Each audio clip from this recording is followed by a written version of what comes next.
I'm like, you might be right. You might be right. I don't know if you're wrong, I don't know if like getting bombarded by 5G waves, whatever those are, because like I said, I don't know what the hell 5G is. I don't It think might anyone not be knows. good. Yeah, it's just another G. Yeah, but why does faster internet give you cancer? Uh-huh. I actually Is it, don't. is it, Who came up with the theory, man?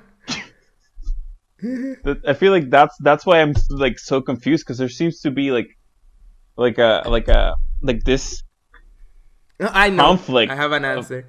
Okay, Oh, wait, I have What an is it? guys, answer. So before cancer.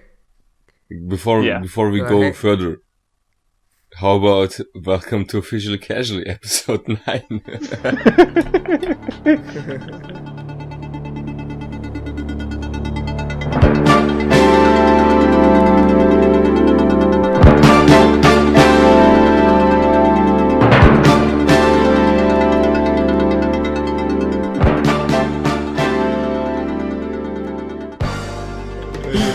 Welcome everyone.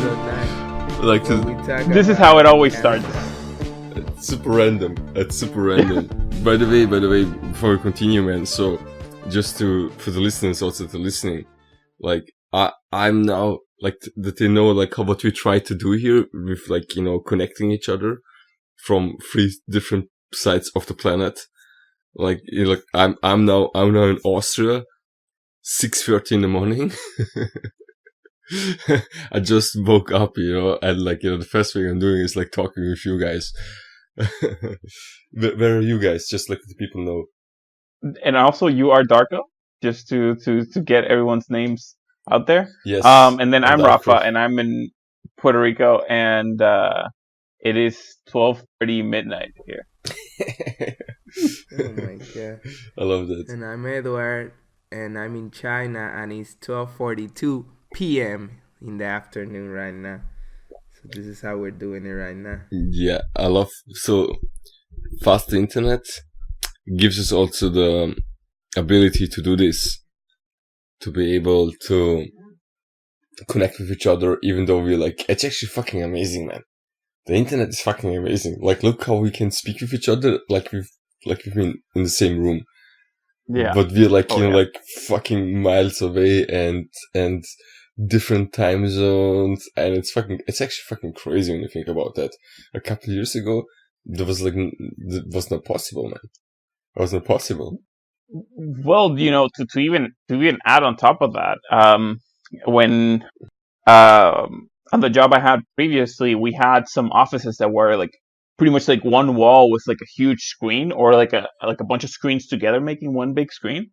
And so you would get into a meeting with people on another room that's similar, and it would be almost as if the wall was a window to another room, but the other room was really like somewhere else in the world. Yeah. And you would be having these like talks with people, like trying to like brainstorm things and talking things out and writing things down, and it would be like they were in the room with you. So and it's surprising because you wouldn't really notice a delay in responses. So it was almost literally as if they were somehow there. So it was a whole wall video chat, right? Pretty much, Like yeah. a portal video chat. Man, Wow, it's just like, when I think back, so, my parents immigrated from Kosovo to Austria 40 years ago, whatever, and I remember when I was a little kid, my mom was always writing, like letters to my, uncle and aunts and just like other family members. And then I remember like when it was, because it's international, there was like a different kind of letter with it was different colored. It wasn't just like a white envelope. It was like a white envelope with red and blue stripes on the corners to mark them as international letters. And it was very interesting, like she was like writing these letters about how we're doing in Austria, and then, sending them off, and then like, weeks later a response comes. And like the letter stuff, man. Yeah, that was very interesting because like once the phone came out, my mom she needed a little bit time to transition from writing letters to just calling, but at one point it just completely died off. like the writing letters just died off. But good memories, man. Like the letter stuff, it's actually good memories, man. I like it. I kind of miss it. I remember kind of recently someone asked me to send a letter to apply for something or send someone information, and I was like, a what? How do you even send a letter? Like, how do you write it? How do you, like, in my mind, I was like, why would I do this thing? It's old school, man. Yeah. You know, And to think about like what quick communication does, right? You would send a letter and then you wouldn't have to think about it for like a few weeks until that letter went and came back, right? You could like send a letter and disconnect from the response because you know you wouldn't get it immediately. And now we can just talk with anybody immediately. So it's like we are engaged more time than not. Like we are more there, like our mind is more like, oh, what is my mom doing? Let me send her a message because I can, instead of like, oh, I will write a letter to my mom, send it, and then I can forget about my mom until she can write to me back because there's no other thing. And I'm not saying that, you know, like you can detach from the outcome of that easier, I think. I mean, I guess you could send a message and just detach from it, but there's always that notion that you can just connect immediately, and it's like, eesh. And now you also know when they see the message, so that adds like an extra layer of almost like pressure that you want to see that response immediately, or they want to see the response immediately. Yeah. No kidding. No kidding. Man. That's why. Do you guys do it too when you get a message somewhere that you're like, I'm not really in the mood to responding, but I kind of want to read it, but my curiosity is not strong enough compared to the laziness of like responding now, so I just leave it. And then sometimes I leave messages in the inbox without, like, you know, clicking on them because I don't want the other person to be like, oh, he read it but he didn't give a fuck, and then they stay there for a while. And sometimes I totally forget about that until I get like another message, and then I go to the inbox and I see, oh shit, there was this person too, you know. I leave it as unread because that reminds me to like check it out at some point. And generally what I do is that I just look at the little piece of the message that shows up on your phone, like on the like notification. I look at that and I'm like, I just gauge myself and I'm like, I don't feel like I have a response for this right now, or I don't feel like I want to respond to this right now, and I'll just leave it there. But yeah, there's people who will see that you saw it and be like, oh man, this person doesn't give a fuck about me or something. It's nerve-wracking, really. Did you ever say something? I said it's nerve-wracking, like seeing that the message and no. Actually, you can't turn that shit off in WhatsApp to some degree, and I think I have it like that. I don't even remember, but I think it doesn't work both ways or something. So I don't know.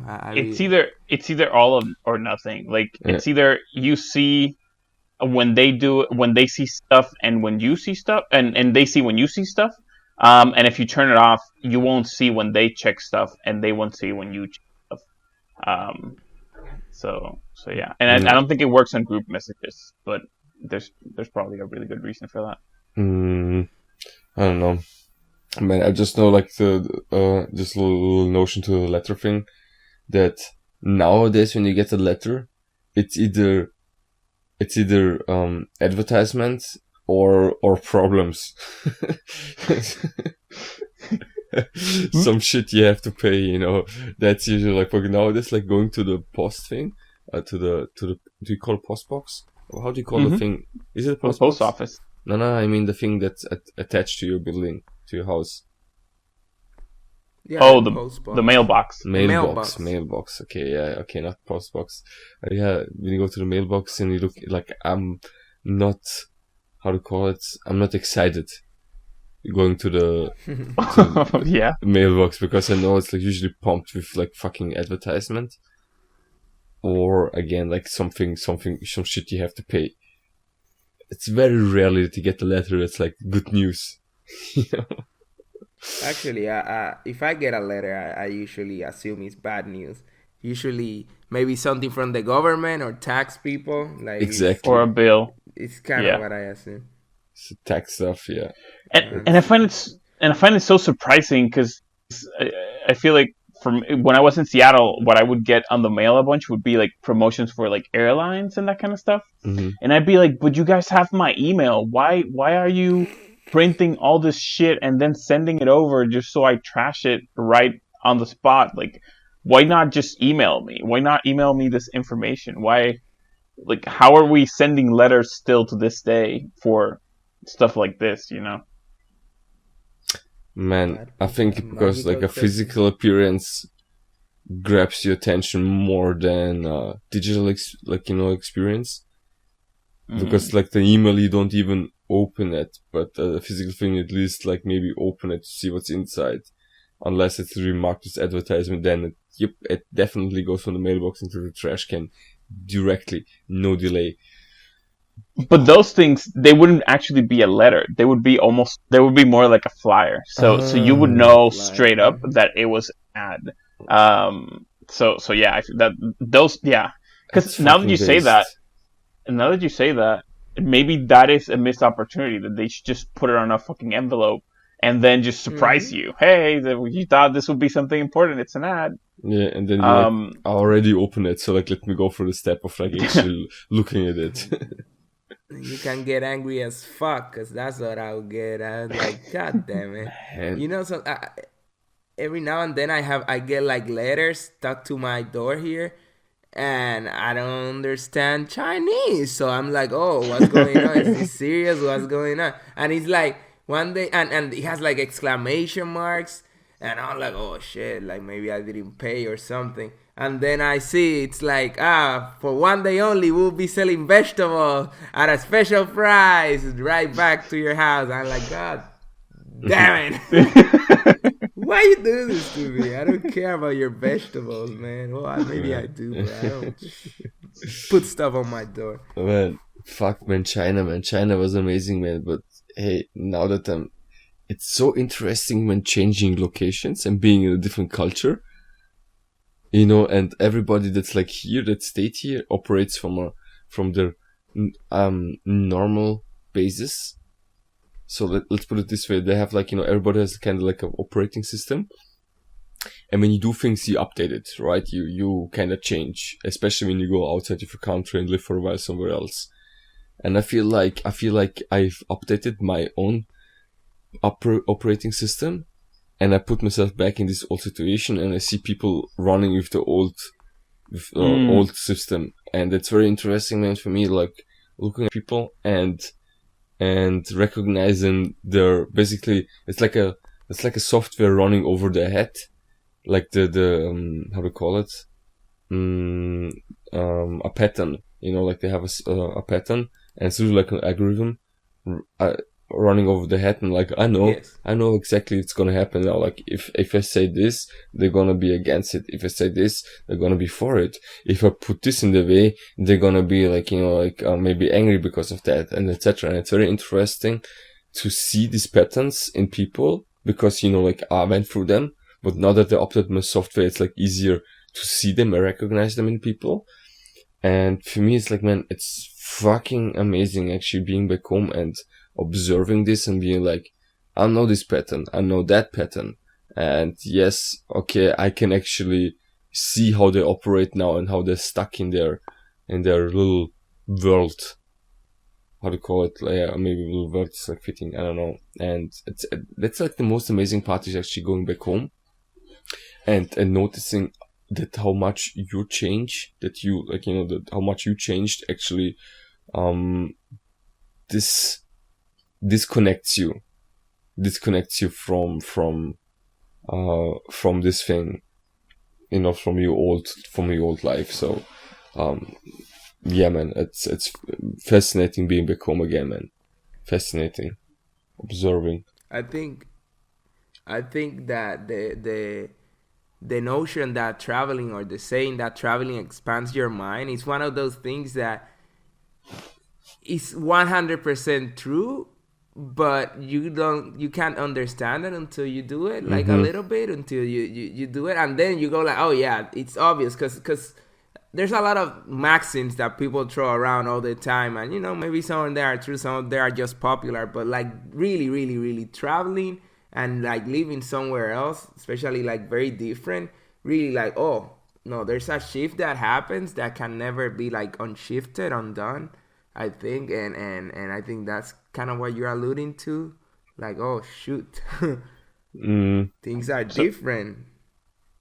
so two things I want to add to that, because I remember having this conversation about traveling with the group in China, and I think the traveling doesn't need to be anything too crazy. Like you don't need to go to another country, Mm-hmm. because oftentimes if you go to like a different city in the same country, like you're already gonna experience a bunch of change in your life and in your routine that are going to kind of like shift your perception. That are gonna kind of like expand you. Mm-hmm. True. So for those listening, like don't feel like you need to be uh, traveling around the world to get that expansiveness. Just put yourself in new situations, even in the environment that you're in, and you're definitely gonna get that. And then to add to Darko's point, like I definitely feel that recently I was thinking, when I was 15, I moved out of the apartment that I lived in like my whole life, and a few years later I came back to visit the friends, like my lifetime friends from that building, and like immediately when I got there, I was like, oh, like this is not gonna work out, because I was already like feeling like I needed to get out of there, because I it was like a part of me was standing in the future, and then another part of me was like trying to pull me back into like when I used to live there, and I couldn't really notice like a big change in me, but when I was there, I could feel like a huge dissonance in me no longer being compatible with that environment, and it was like really, it's like tough to be there. Like it was all it wasn't painful, but it felt like it was really heavy. Man, so what you said, like the notion of one part is pulling you away and one part wants you to stay there. I feel the same way, because there's like the one part that was so used living this life.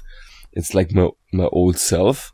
And when I think back, when I cannot believe that I was comfortable living this life that I was living back home, I mean, it's okay, at that time, of course, I was comfortable with it. But now that I expanded myself, I'm like, man, I could not imagine myself going back to the life I had once. That's why I don't want even to start working here again, or I don't want to get in any kind of routine. Mm-hmm. Here back home. I just want to see family and friends and then move on to the next thing without stopping. That's why, I was working in China and saving money there so that I don't have to do it here, because I knew exactly if I do it here, then I'm gonna fall into the trap of like, because it's very fucking comfortable back home. It just is. And, I don't have to leave now. I can stay a little bit longer. And then you go back into your old routines and you have your friends, and everything is nice and beautiful, but then you get stuck again. And if you don't want to get stuck, and if you want to move on, then falling into a routine is the worst thing that can happen to you. That's why if you on a move the whole time, don't, if you don't want to stay back home, don't go back into any kind of routines, man. Just go back home, visit family and friends, and get as soon as possible out of there again. Yeah. It's my advice. Yeah, I definitely agree. And also what Rafa said with like, you don't have to travel like, crazy things, changing continents or whatever, it's really just breaking the routine that you have. It's basically just about that. It's hang out with new people, go to places you've never been. Even sometimes it's fucking crazy in your own hometown. You don't know every street. Like, just walk new paths, like, walk a new way that you never walked before. Check out the internet and that's actually a really good one. Check out the internet for what are tourist places in your spot? You know, like if a tourist would come to your hometown, what would they actually look at? What would be like your thing, or like in your state, whatever, and check out the tourist places. Pretend like you're a tourist in your own home, and go to the theater, go to the museum, go to the zoo, do things, you know, like that, and just change your routine up, man. Do new things, or even just like a new different hobby, like will expose you to new people. Like if you, for example, you never danced, and you like, you know what, like I'm interested, and you pick it up, you're gonna get into a group of people who is first of all like interested in stuff, so you share a similarity, and you get exposed to new minds. And these people have been to places that you maybe never been, and have like, you know, like some ideas about life that you never had. And so you're already expanding your mind by just picking up a new hobby and meeting new people. And that's all about it, man. Like changing up your routines, man, and keep on exposing yourself to new things. Yeah, and another one that I would add to that is there's websites like I think it's called meetup.com, which is essentially groups of people that got gathered together to, and usually those groups have a common interest. So for example, I did one where it was like a knitting group, and every weekend they would meet at this like restaurant and have like a table for them, and then they would be knitting and like talking about knitting and doing stuff related to knitting and all that kind of thing. So and then there's groups for people from a certain country, and that way, even if you're far away from home, you can still kind of like meet people from that would have like maybe like similar experiences to you and stuff like that. So there's always options to kind of like expand your circle of friends, or the circle of people that you have around you. Even if you're kind of used to like the same old friends, you can always kind of like add more and all that. Just one person can make a huge Definitely difference. great. Oh yeah, definitely. One person. Edward, you were gonna say something? Yeah, no, I just said it. Like meetups are definitely like a great thing. I do think that yes, changing routine is definitely one way to expand the mind. But I can't discard something from actually traveling to a whole nother country. Really, I think it happens eventually, you know. But that's Step just kind of from my point of view of life. Like I cannot imagine not traveling. Like now and then, even though I get comfortable or comfy, or I decide to live in places, and I get times when I don't think about traveling every other day or stuff like that. Like I'm like I think everybody should travel. Everybody should travel. And yeah, it doesn't have to be out of the continent for sure. It's like just in United States, like every state is so different in some ways. So yeah, same when you go to Europe. Get on a plane. Yeah, definitely. I feel like after I did China, Laos, Thailand, and then the UK. When I got to the UK, I was like, wow, I feel like I'm home, and I've never even been there. But I feel like there was like I could finally like speak the language. I could read signs. I knew like what kind of restaurant I was looking at. I could like read a menu, and all these things, you know, just became like so much easier. Like I was playing in like very hard mode, and suddenly like I stepped into like easy. You know, I was like, oh, finally, thank you. That's it. That's fucking it, man. That's fucking it. It's like a perfect analogy, man, to like yeah, man, to the feeling. It's so true, man. When you go outside, man, and expose yourself to a situation, it's fucking hard. For example, like, you know, like us going to China, or like me and Edward, for example, it's a good example because both of us were living and working there. And when you're still there, you know, you go there without a plan, man, and you know, you find a job, apartment, friends, and you build a completely new life.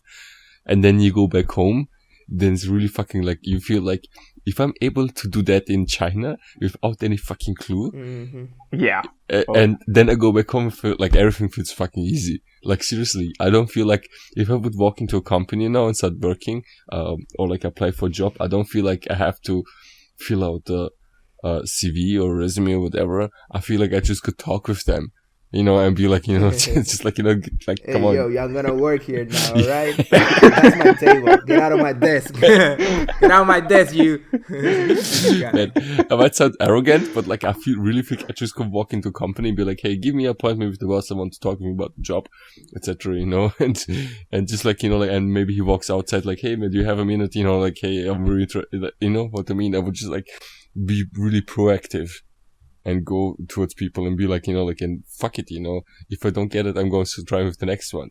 It's fine. Yeah. Exactly. And if you think about it, you know, when if you go back in time like I don't know, like 5, 10, 15 years, we didn't know a bunch of the stuff that we do now. It wasn't even on the radar back then.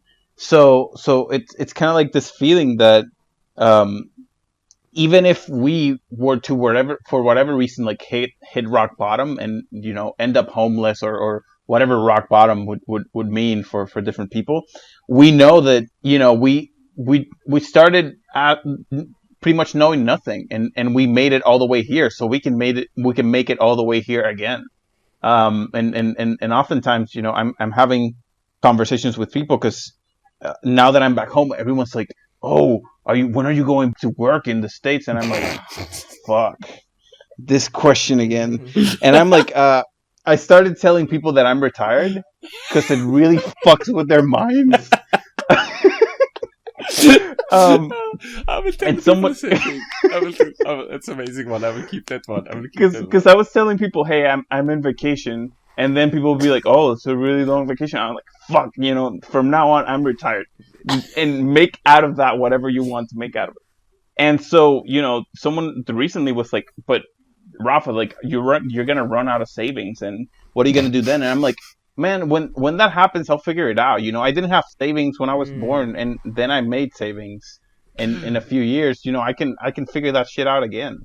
You know, it's not like savings are gonna run out in the whole planet. It's not like the whole planet is gonna run out of cash or something. You know, we'll figure it out. You figure it out once, you can figure it out again.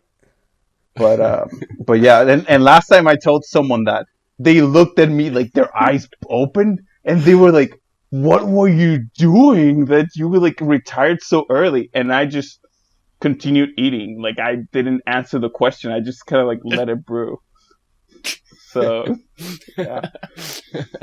I mean, is this about time to mention our drug business? Because I think it's the perfect time. Man. We sell drugs. I've considered saying that, and I think it's was it Tim Ferriss who started like, who says he started like saying that at like networking events, because people kept saying, what do you do, and then he started saying, oh, I don't remember exactly how he worded it, but he was like, yeah, I work for like a cartel or something. And then, you know, that would just end the conversation there. Man, I really love the fact, man, like, I'm retired. Because what I'm saying is, like, you know, people ask me like, so what's the plan? I'm like, look, I like, the plan is easy, man. I'm gonna be here now for 3 weeks. Then I'm gonna go with mom to Serbia for vacation for 1 or 2 weeks to visit family. Then I'm gonna come back home, be here for like 1 or 2 weeks, and then I'm gonna go to Croatia and stay there for 5 weeks at the beach. And they're like, and they're like, why? I'm like, man, I've been a year to China. I need vacation, man. You know? and then I'm like, after a month, I'm gonna go to Thailand, you know, and do so. And they're like, where did you get the money from? You know, like, how do you do it? Like, how is this possible? And the funny thing is, man, you don't need a lot of cash. Yeah. You don't need a lot of cash. People are fucking wrong about that. That's the biggest misconception. People, that's like, people keep telling me that, and kids, like, they're like, oh, aren't you glad you don't have a family? And I'm like, did your family like materialize out of thin air? Like, did they just show up in your door one day? What, you know, Hey. go for it. I keep turning down kids that appear at my doorstep. All right. If you Yeah. don't, if you're not ready to turn out kids that appear at your doorstep, then you cannot argue that you cannot travel. Huh? You just have Yeah. to turn those kids out because And that's there's how people, kids are made, right? yeah, and there's people that travel with kids and travel with the whole family and all these Exactly. things, There's that Exactly. that factor. it's like people like walk themselves into these holes, and then sometimes I hear like I'd like to go there, and I'm like, then fucking go, Then go. then just Then get on a go. fucking plane and go. And they're like, oh no, but work and kids and all these things, and I'm like, well, you're never gonna go then, because when it stops being kids and when it stops being work, it's gonna be it's gonna be something else. It's gonna be like It's medical gonna be things, or it's gonna age. be like Mm-hmm. another family member. It's gonna be like you're gonna A come up with something dog. else. Just fucking go. Yeah, the dog, the Yep. Yep. bird. Yep. Yep. Man, that's why, the bird it's like something is always, but it's true. You can always come up with reasons to not to go. Not to Mm-hmm. go.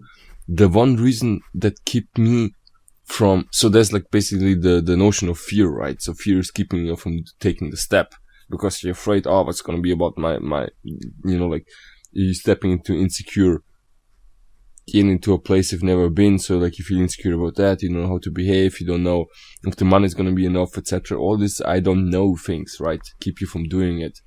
And then because in the past that was kind of similar, I think there was like definitely there was a part of me that was like, if I go to China now for 7 months, fuck, I'm gonna waste, maybe I'm gonna waste time and I should go to university and study, because I was like, before going to China was actually, I want to go to university and study.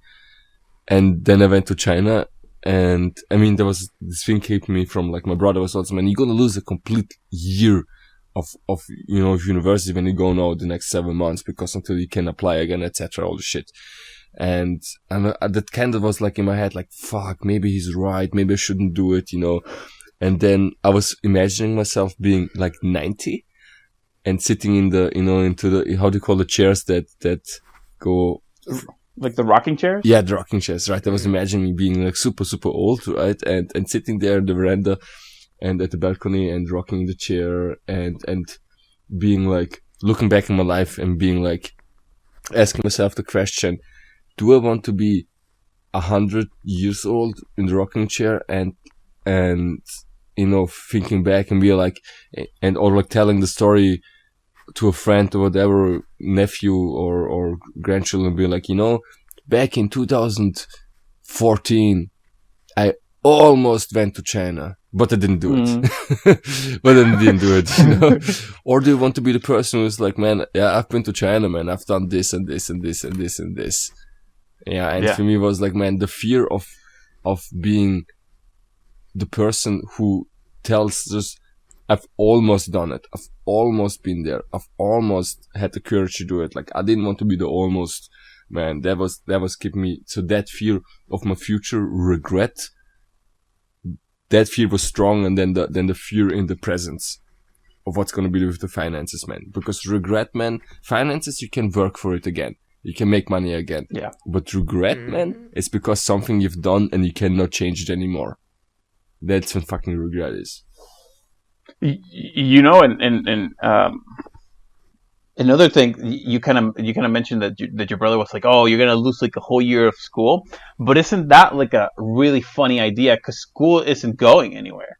So if you go to China, or if you don't go to China, you're losing 1 year of either or both, depending on what you Of choose. China, So yeah. the school's not gonna go anywhere. So why not just go to China and go to the thing that is the most interesting at the moment? And the other thing, and I feel like we've spoken about this topic a bunch, which is just get out of your own damn way. Yeah.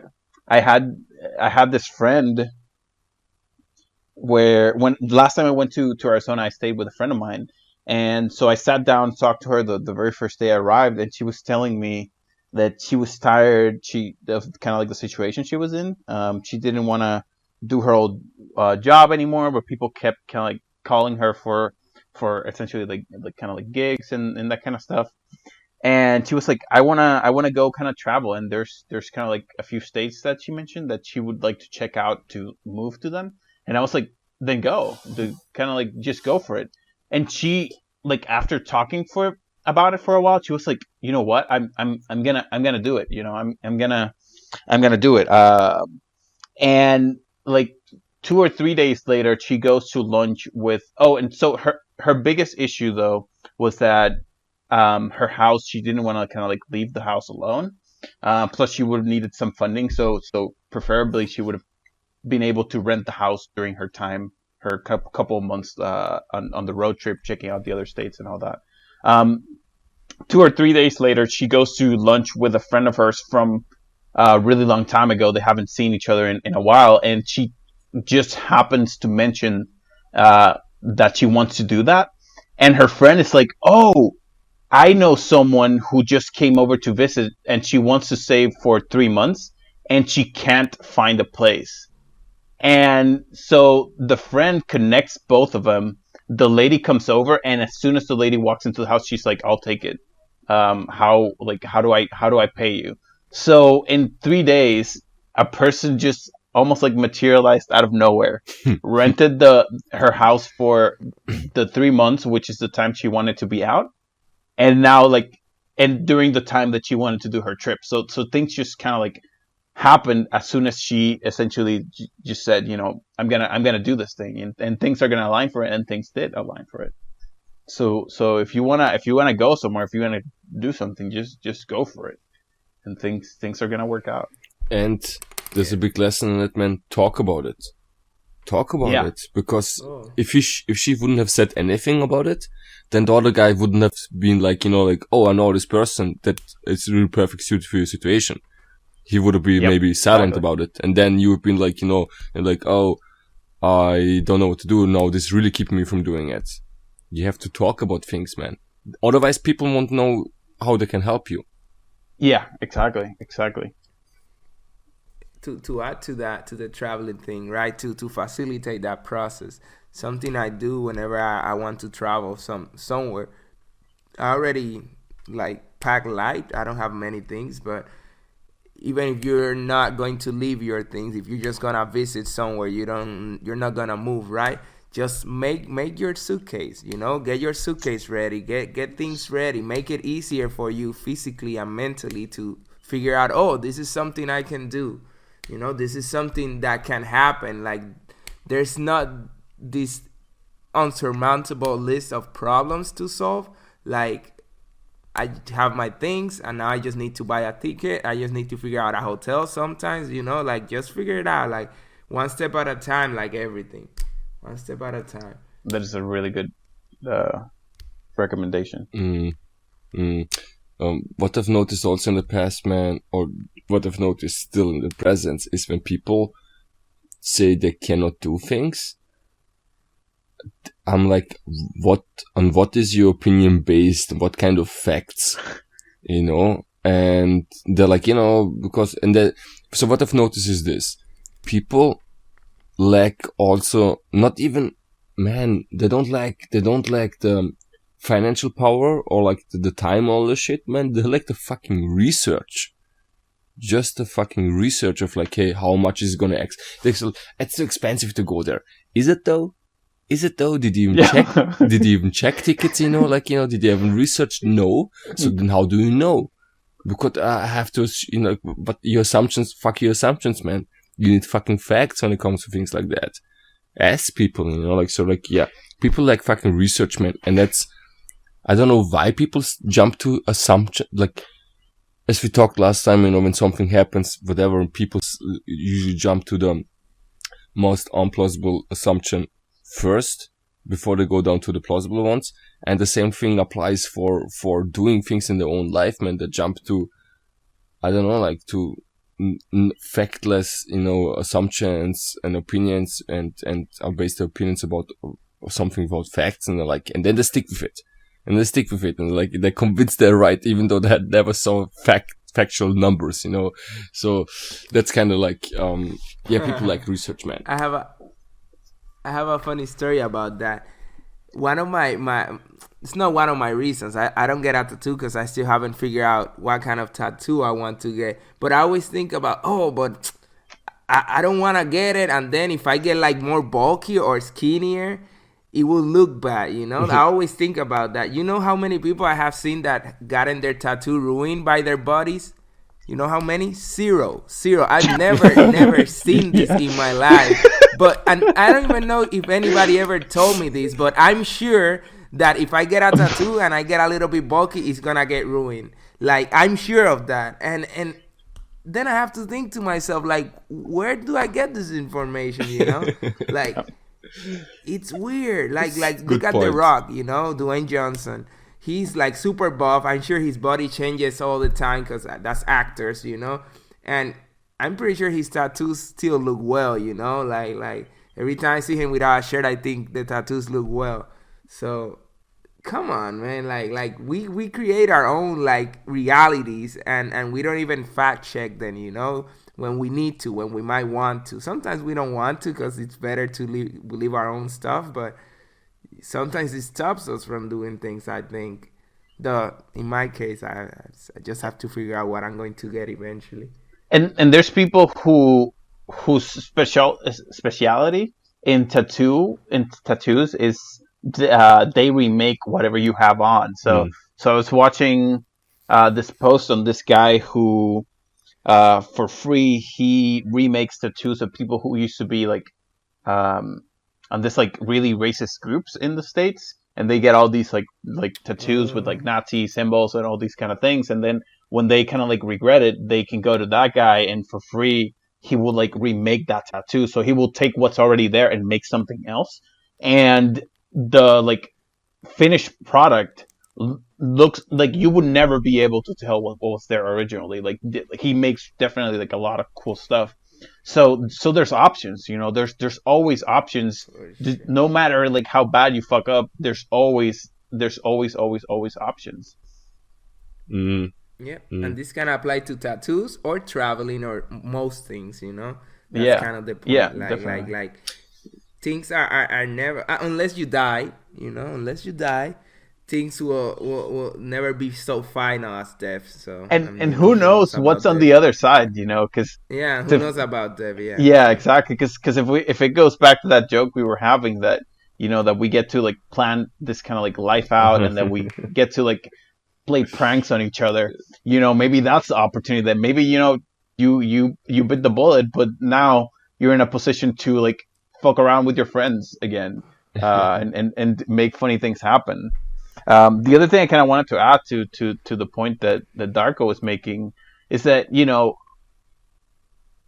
to some degree you're always gonna have like missing facts. So why would you believe in something? What would you believe in something like without proof checking it that doesn't work for you? Why not be like, hey, you know what? I want to travel, and I don't know if I can do it, but I am going to travel, as opposed to just bumming yourself down by saying, hey, I can't travel. And even if you haven't done the research, only one of those two conceptions is working for you. So why not just go for that one? Right. I remember when I put myself into the situation, I saw it more like an experiment. Let's see, either I'm right or I'm wrong. Like I had to see, you know, the theory, you know, hypothesis, like, you know, hypothetically, you know, like I should work out, or maybe not. I haven't actually no fucking clue, but I'm gonna find out. And so it's like kind of experiment. And just to add one more thing to the research part is, so me and Rafa went to a Kung Fu school in China. Edward is working there now in China. I remember when doing Kung Fu in China, initially in academy, years and years ago, the thought about it was like, that's impossible. You know, like, you cannot go to China and do Kung Fu, right? And then I asked myself, is it though? You know, and then I went to the internet, and I'm serious, like, this is the question that I put into Google, like word by word. Can I do Kung Fu as a foreigner in China?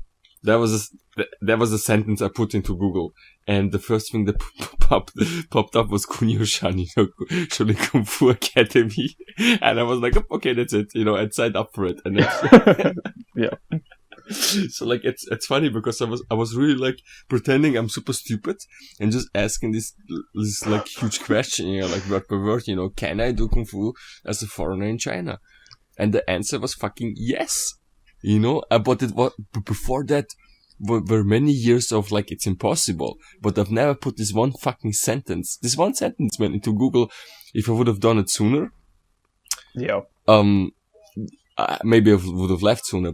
I don't know, probably not, because I was like the desire to leave was not as strong as at that point when I typed in the question. So again, like, you know, if I wouldn't have done that and would have just be like, you know, it's impossible. Fuck, man. This one question, man, into Google changed everything. The one that got me, I've been thinking of, and I wasn't particularly thinking of China, but I've always been like, damn, you know, it would be cool if I can do. I was particularly thinking Wing Chun because it was the martial art I practiced before I went to China. I was like, oh man, it would be really cool if I could practice it and have that be my life, like have that be the thing that I do day to day, without having to like worry about anything else, pretty much. And I've been kind of like it was brewing on my mind for a while, and then I saw this video called "Do What You Can't." And kind of like the premise of the video was like, hey, anyone that tells you can't do something, they don't know what the fuck they're talking about, because the world is full of people who are doing things that people thought were impossible before. So just go out there and do what you can. And as soon as I heard that, I was like, I'm gonna go do martial arts somewhere. And I put it on Google, and just like you, it just showed up. Like the first result, it was like, hey, there's this place in China.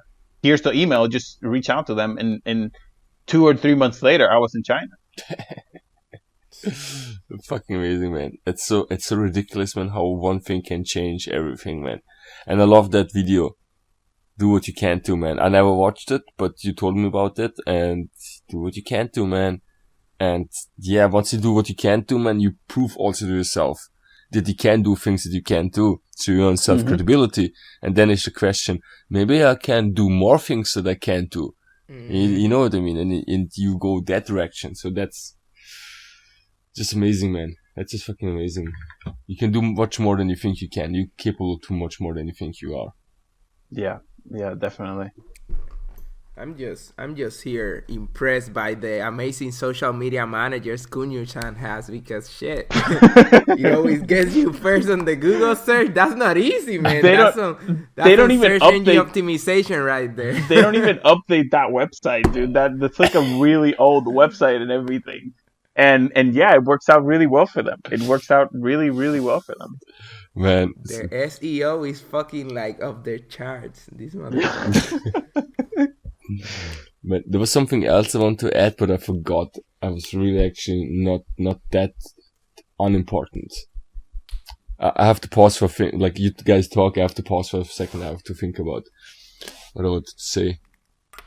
Okay. Well, I just ate a banana. I remember. Nobody noticed. There we go. Sorry. I just wanted to say that after coming back, my brother, who's 10 years older than me, and my cousin, who is 15 years older than me, that these two people, they hang out all the time. You know, like, so I arrived in the afternoon, my brother was there, my cousin came later by, you know, and we were sitting there, and they were drinking. Okay, so these guys, it was fucking amazing. They were telling me about, like, you know, like, okay, my brother was like, okay, tomorrow, you're gonna go and apply for a job. So he's like, that's gonna be the first thing you're gonna do, okay? That we understand each other, you know? You have to get your life together.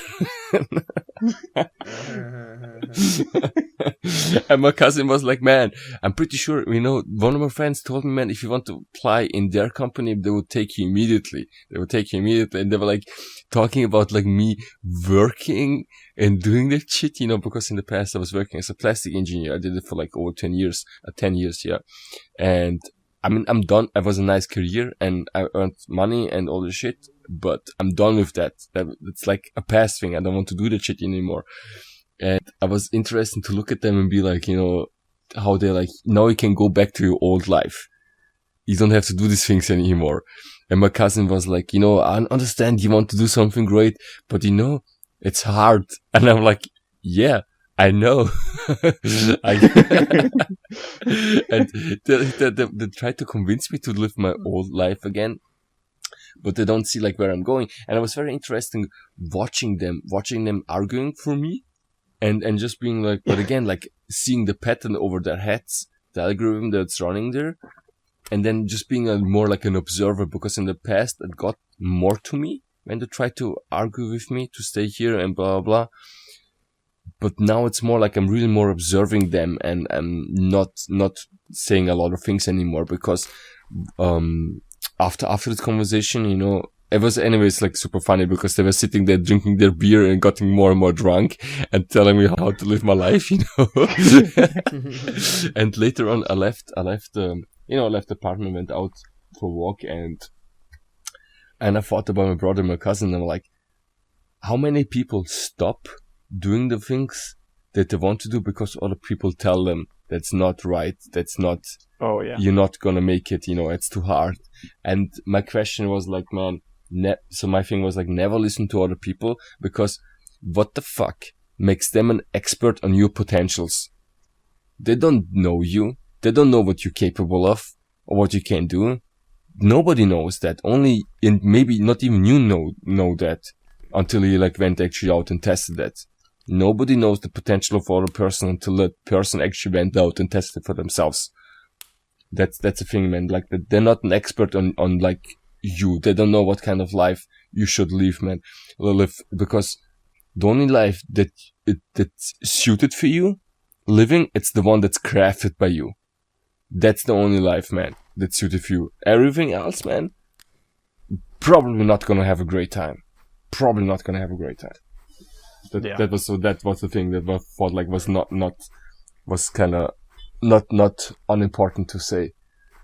But I had a very similar experience the first time I came back to Puerto Rico after I left my job, where it was like my mom would be like giving me like these things that were showing up on the newspaper, and she'd be like saying, "Oh, you know, this person might have something for you. Why don't you check that out?" and all those things. And I like, it's for some of them, I would check a little bit more, because I'd be like, "Oh, maybe this is interesting," and then I'd be like, "Nope." And I'd get that, you know, it would be like other people were stressed out for my life, you know, other people were like really stressed out, and I'd be sitting there and I'd be like, I wonder, like, just kind of like watching it play out, you know. But you know, kind of to your point, not listening to other people, I think when I was growing up, I was kind of like the oddball in a sense, because on like family parties I wouldn't dance, and the dancing is like a huge thing here.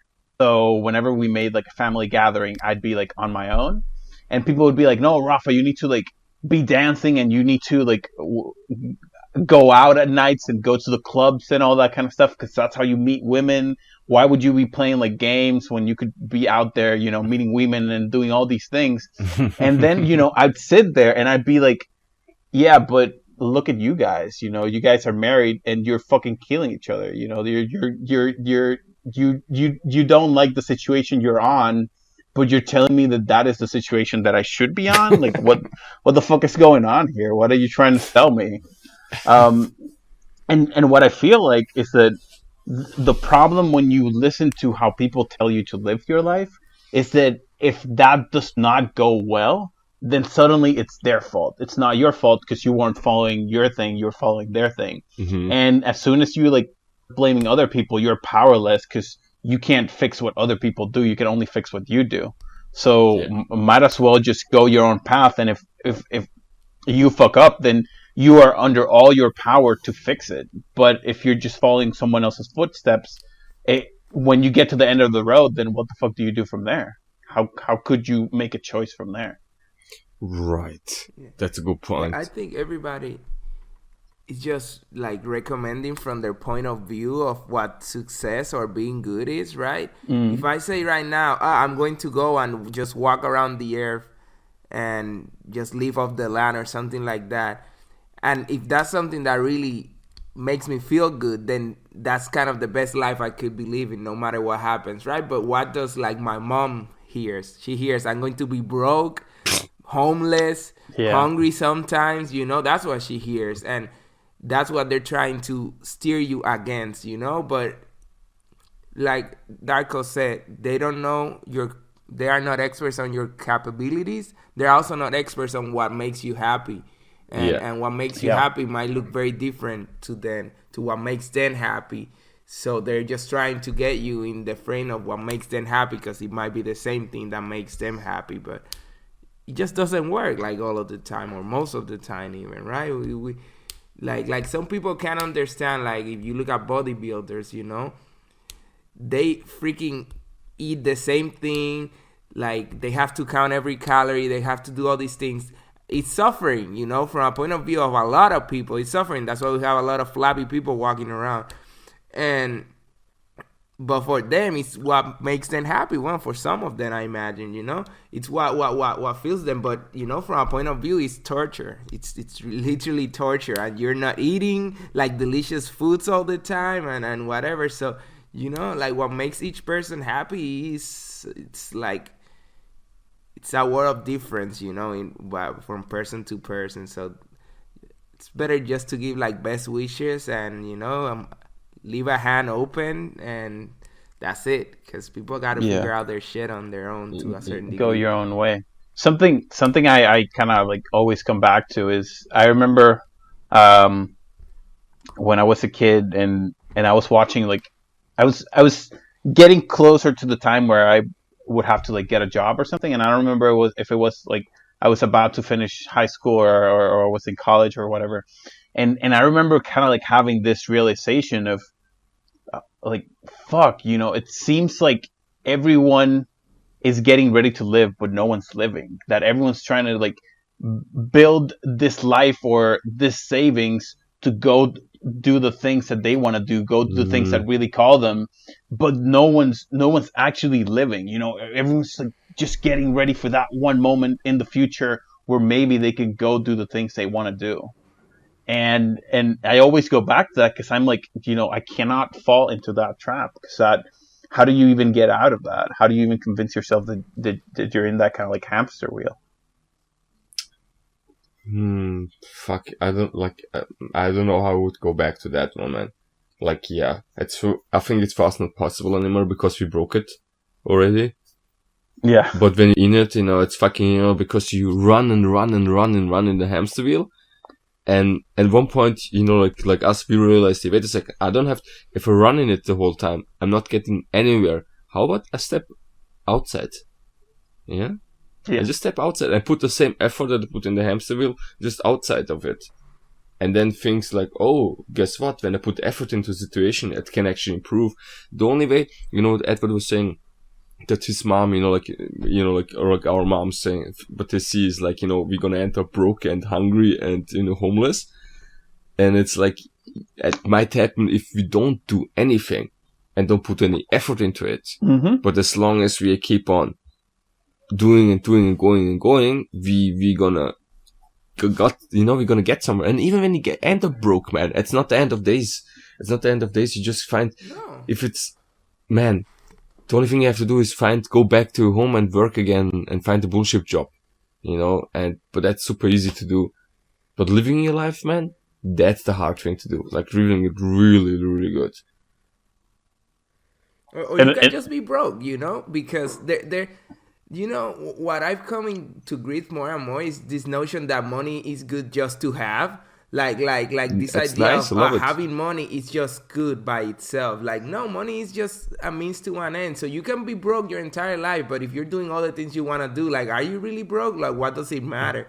Because there's families and stuff and savings, and you can put that into your plan too. Like okay, I want to send enough money for my family or whatever. But after you do that, like, what is it with this notion that just having money is a thing? Just having like numbers in a bank or in the pocket is a thing. It's not.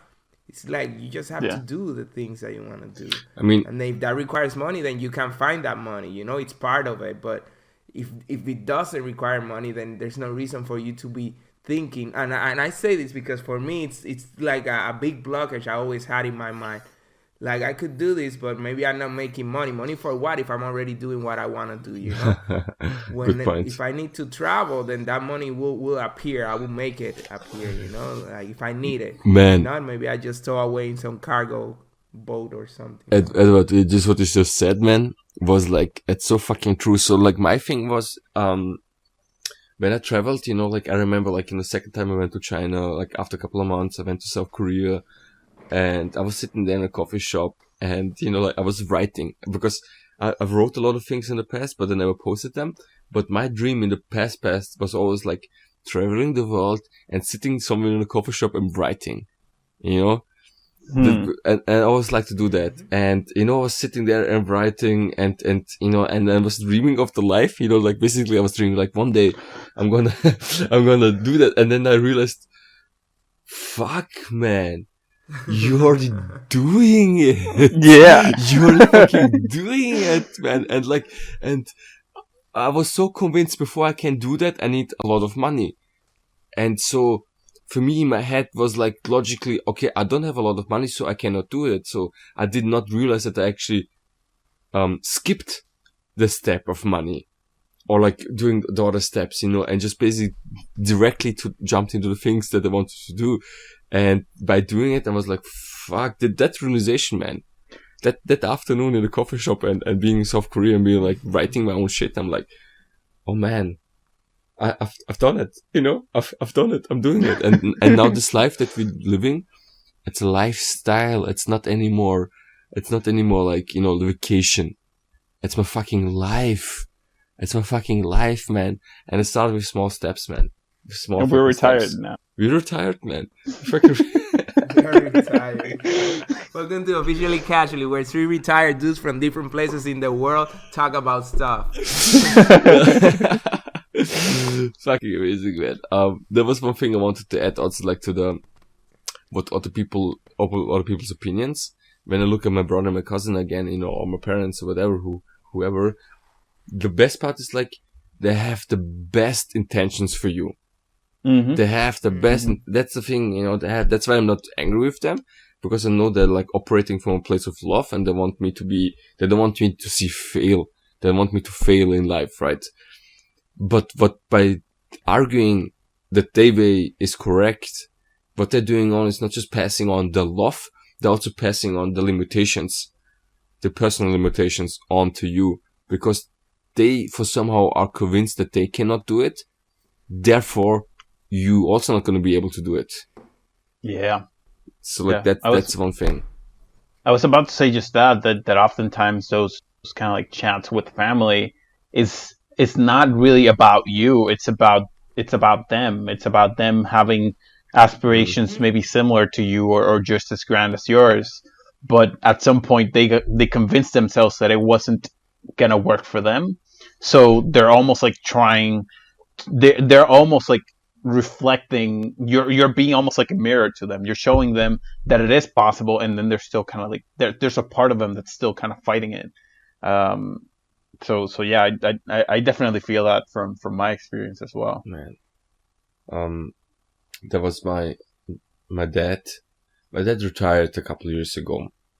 7, 8, 10, I don't know, I don't remember, like something like that, 8 years, 9 years, something like that. And I remember, I don't know if he told you guys the story of his retirement party. When, at the day when he retired, you know, a lot of people came by to congratulate him, and he was like super happy, and people were asking me when you're gonna get married, and also, and I was like, I don't remember, like, how was I, 22, 23, something like that. So I was like, it must be 7 years, 8 years, yeah, okay, it's 8 years ago. And I was like, my answer is always when somebody asks me when are we gonna get married, I'm like, on Saturday. And they're like, like this one? I'm like, well, which one? I don't know yet, you know, but I know it's gonna be on a Saturday. So I was come up with that shit, you know, like it fucks him always up, you know, but then the topic is all, then it dies off, you know, but I remember at that evening, So a lot of people came by to congratulate my dad. And I was sitting there with my dad, and he was not that happy, reaching retirement. He was not that happy. And, like, people were asking me about the marriage stuff, and I told him, yeah, I'm gonna travel the world. That's the first thing I wanted before I even, planned something. That was like a couple of years before China. And my dad looked at me, he's like, son, I had the same aspirations as you. I had the same, dreams. And he's like, but I've stayed here. I've never left, I've never left Austria. So once he came from Kosovo to Austria, I think his dream was like to earn money and, build up like some savings and then go on traveling. And so making that step, going to another country, earning more money. And then he was like, yeah, I've stayed here, and he worked till retirement. And that moment, I think that also played into the role of like me regretting in the future my decisions of not being, and like looking at my dad, and he's like, I wanted to do the same, but I didn't. I stayed here. That man was really like fucking sad. That was a really sad moment, man. Yeah. And so I don't want to do the same. So I think my dad is actually one of the only ones who rarely says something at all. He's like maybe like one time he said something to me about the traveling shit in the whole time I've actually doing it now. So I think he understands. He's like one of the people like, yeah, man, he like regret is the worst thing, man. Regret is the first thing, man. If you fear something, then fear that. Regret. Damn, dude. They say parents always want their kids to be better than them. So yeah. In that aspect, you kind of succeeded his dream. Yeah, man. I think so, man. And I'm see it like that. And I'm gonna keep I'm gonna keep on going, man. And I definitely agree with Edward. I feel like now that you told that story, I feel like you're traveling for you, but you're also traveling for your dad. And I think in many regards, and we've mentioned this before, when people do something that is outside of the norm, I feel like even if they don't know it, part of what they're doing is showing other people that this is an option. This is a path that you can take, even if you never considered it, or even if you think it's impossible. Hey, here's an example of someone doing it, and maybe that will help you go for it too. But on topic of parents, something that I about a bunch is how so many families are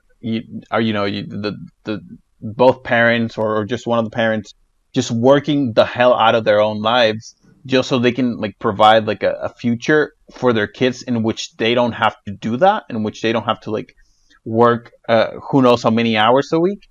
But then what happens is that they kind of like they force their kids into this path that just leads them to the same place where their parents started. So the kid ends up at like doing all these kinds of work that they don't like, so their kids can have a life in which they do get to do what they want, but they don't let the kids do what they want. So then the kid grows up and goes into the same path as their parents, and so it just kind of like keeps perpetuating the cycle. And I wonder, how powerful would it be if somewhere along the way the parents would be like, hey, you know what, I want to go travel, why don't you come with me? And they show the kids by example that you can go have the life that you want, because it doesn't seem like this other path is working, except for some people that do kind of like fight the current and go against it.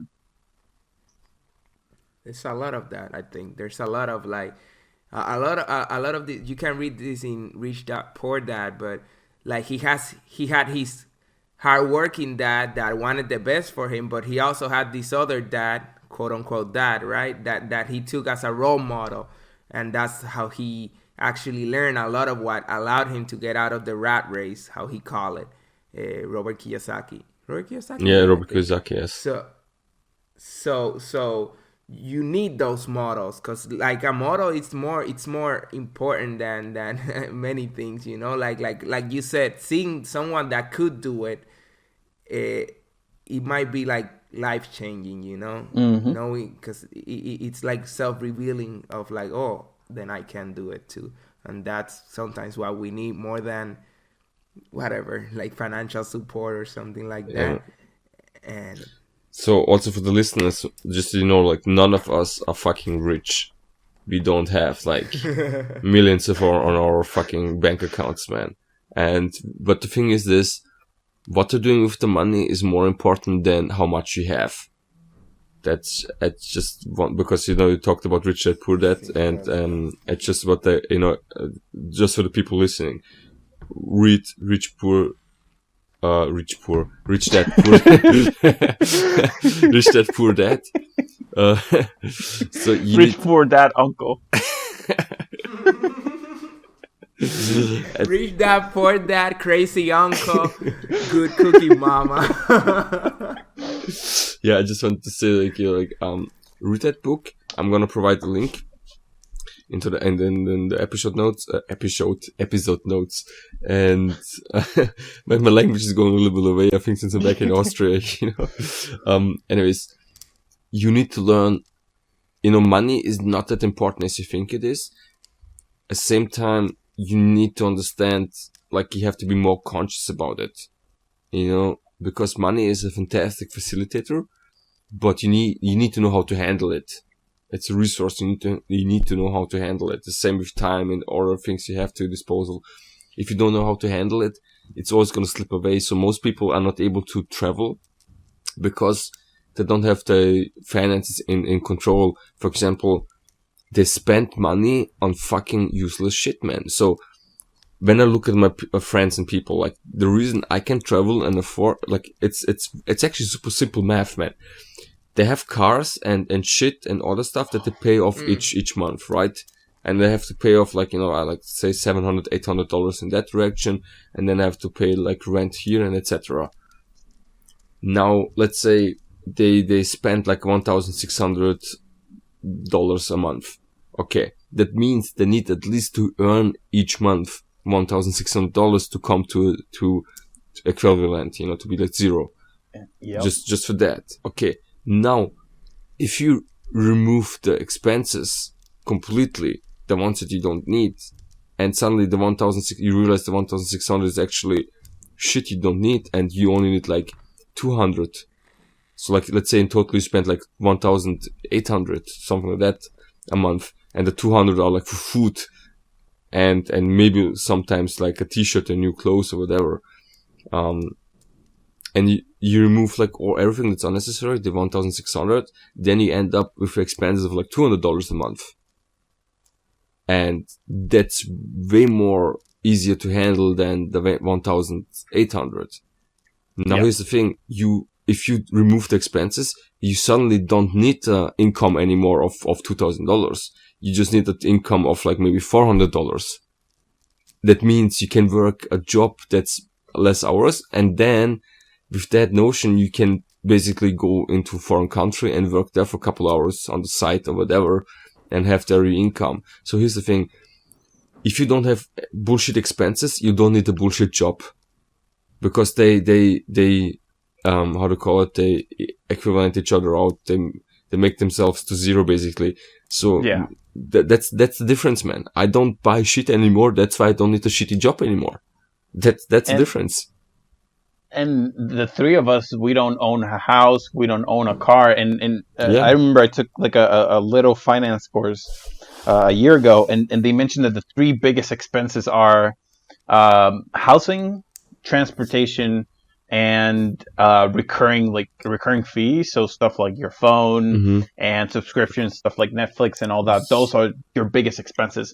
Food can be a really big expense, but it's hard to manage because it's something that happens so many times a day that it's hard to have the willpower to fight it every time. But if you go and you like, if you don't have a car, if you do like public transportation, if you're in a place where public transportation is like really viable, then that is like one huge thing off of your monthly expenses. And the same thing with a house. If you, instead of owning a house, you can rent it, or if you own a house and then you rent part of it, then to the point where the house kind of like pays for itself and maybe pays a little bit extra, then you can then you're free to go. But to Darko's point, if you have to pay $2,000 every month, then you definitely need a job that pays you that and more, because then there's also like the other expenses and the taxes and all that. But if you reduce that to 200, suddenly with the work of 1 month, you can pay for 10 months, and that is a very like significant change. That's it, man. It's just lifestyle fucks people up, man. Lifestyle fucks people up. For my friend, for example, has now the $60,000 car, right? That means he needs to fucking work that shit off for how many years, man? That's a fucking expensive car. Terrifying. $60,000, man. And I mean, the car is fucking awesome. It's fucking awesome, right? To drive in it. I love it, but I would not own it. I would not own it. And now he has to job. He cannot afford a life like I have, because he has to pay up for a fucking car. Like, I have literally nothing. My expenses, man, are the thing, food maybe. I don't buy clothes. Like, the whole year I was in China, I bought one, like jumper. And I made one thing at the tailor, which is was super cheap, was like $35 or something, like a top. And that's it. That's the 2 clothes I bought in the full year, and 3 pairs of shoes, which each were like $5. Yeah, so nothing, right? And that's like my expense for clothing for the whole fucking year. The other stuff, man, my jeans, I repaired them so many times at the tailor. They were ripped at so many, from some people were like, fuck, like you just buy new ones, etc.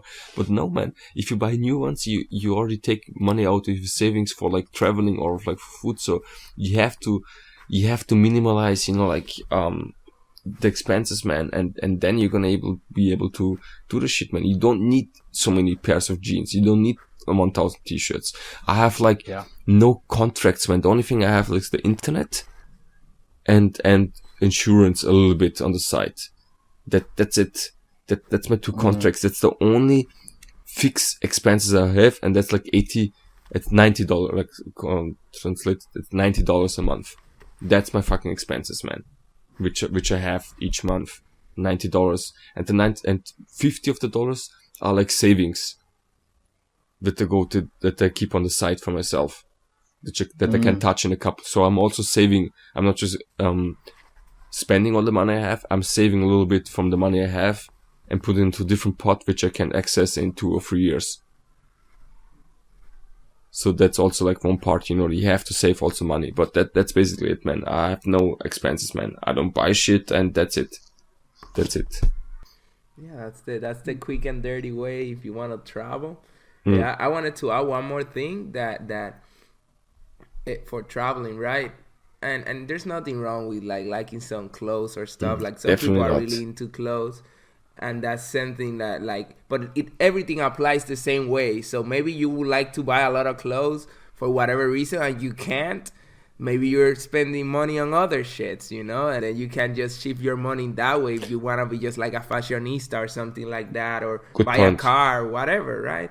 Ironically, but yeah, it's about like, and it goes all back to what do you really want, If you really want to travel, there's some quote unquote sacrifices. Go ahead. Yeah. And I think, I feel like the other part of that is spend money on the things that you really do want to spend money on. Because to all this and to doing whatever it is that you want, even in China, where during the time that I guess we didn't really have a job because we were mainly at the school, we would go out into the city and we would rent out a VR place, and then we would play VR games for a few hours, and we'd have fun, and then we'd just go back to school. So there's always space for you to do the things you want to do. You just got to keep in mind the things that you're spending money on, which of those things are actually working in your favor, which of those things are working for you, and the things that aren't, why have them? Why bother? Man, fuck, so true. And I just want to add, the VR place was fucking amazing. Oh, I was fuck yeah. fuck yeah, man. Like that was amazing, man. Like we rented just like the whole building, basically, the whole place. Yeah, but when to say like, let me think. Yeah, what Edward said was like that's very intelligent, and reasonable is also really to think about like what do you want. Like we are travelers, we like that shit, right? So we're like spending more money in that direction. But as Edward said, if you're a fashionist and you want to spend money for clothes, then more power to you, go for it, and it has to be something that makes you feel fulfilled and happy, man. Otherwise it doesn't make sense. It doesn't make sense, man. If you buy, I don't know, like, like the newest Prada shoes, but you actually, like you want to, climb mountains more, then you're investing the wrong kind of shoes, man. You know what I mean? Then you have to do other shit. And it's really like, if you don't have enough money, don't look as much on the income. Look at your bills, man. Look at your bills. What the fuck? Where is the money going? And just cut the shit off that you don't need, and be hardcore. Be fucking hardcore. Be like, like, do you need it? Yes or no? No, fuck off with it. If it's a no or maybe, the maybe is already like, go away with it. When, like a few years ago, I was under a lot of pressure because I had an apartment and I had all these bills and all these things, and I kind of wanted to quit my job, but I was like, fuck, if I quit, like, I'm not going to be able to afford this apartment. It's just going to be like a huge shit show. And essentially what I did was that I just got rid of everything. I got rid of like all the furniture. I got rid of my bed. I got rid of like all the stuff in my closet. And then, and kind of like the method that I used is one I learned when I studied logistics engineering, and it's an approach that you do for inventory. And it is basically looking at the stuff you have and mapping out how often you use it. So if you have something that you use only twice a year, then do you really want to keep that with you all the time versus stuff that you use every week or every day or something like that? And then prioritize mainly things that you use very often and things that are extremely hard to replace. Because there's a bunch of things that, if you're traveling around and you don't have any plans to travel somewhere cold, then get rid of your winter coat. And whenever you need one, you're going to be able to find one in those places that are cold, and you're probably going to be able to find one that's cheap. So you can also do that. And by using kind of like that approach, you can get rid of so many things that you just don't use. And oftentimes you go into like your wardrobe and all those things, and you find shit that you've never used or you didn't even remember that you had. So why even keep them? Good point. Good fucking point, man. Like the notion of like twice a year. Like if you don't use it, like, like if you only use it, like, if you didn't use it for the last 6 months, you're probably not going to use it. Probably don't need it. Right. And what you said with like buying a coat at the place where you are, here's the best thing. Some people might be like, okay, but well, then I have a coat and I don't need it afterwards and etc. Then you can, most of the time, you can actually like either give it away if you don't know anything what to do with it, or like sometimes you're going to be able to even sell it if it's like a new one and you just had to wear it for a couple of, I don't know, weeks or months, and it's in pretty good shape. You can sell it for like cheaper money or like secondhand places and give it away there. Be like, hey, would you buy this for like 50 cents, whatever, get some money back. And people, you'd be surprised because when I left China, I gave a bunch of shit away because I wouldn't need them anymore. And more importantly, I wasn't going to travel with them. And, some people were happy about it. Some people were like, oh shit, I do need snowshoes. So thank you. I do need this. I do need that. So you would be surprised that people just kind of show up with a need that you can fulfill with things that you don't need anymore. Right. A new traveler comes and he needs a new coat. Like, hey man, this coat costs like $100. Even though I wouldn't buy one for $100, but let's say like just for assumptions. And then it's like, do you want to buy it? I give it to you for 20. You just arrived, and then like, oh cool. Right. It's a need. It's just said like a need that I need to get, fulfilled, or, I don't know what to say. Yeah. I agree. I think and there's always the notion like, oh, I pay so much for this, I just don't want to give it away after using it a few weeks. But you used it, you used it, and that's fine. Like there's no reason to stick on to things just to like try to get the Fuck. most value Yeah. out of it and stuff. If you try to get the most value out of a jacket, it's gonna get the most value out of you too, because you're gonna start like carrying it. It's gonna be heavy. It's going to like hinder your. It's gonna be in the back of your mind all the time. So it's Oh. gonna take value out of you for sure. So Yeah. everything's a rental. If you wanna see it in this kind of dire way, like we're all going to die, and probably we don't take the things, but I always say probably.